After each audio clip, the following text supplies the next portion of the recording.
Alors, la bonne pratique d'un baromètre, c'est justement celle-là, c'est-à-dire d'avoir des indicateurs de suivi pour voir comment l'opinion évolue, l'opinion des médecins, l'opinion des patients.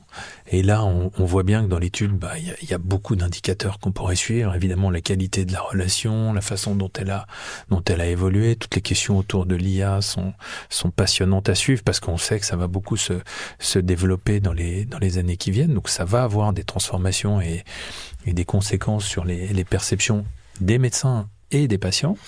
Et puis on pourrait ajouter, réfléchir à toute une série de nouveaux indicateurs. Moi, j'aimerais bien, par exemple, creuser un peu plus la dimension humaine de la relation. On a beaucoup travaillé les aspects professionnels ou transactionnels de la relation. Ce serait bien de voir un petit peu les qualités humaines, attendues, celles qui sont observées de la part des médecins, voir aussi comment les médecins qualifient la façon dont les patients se comportent avec eux dans le secret de la consultation. Bon, ça pourrait être intéressant.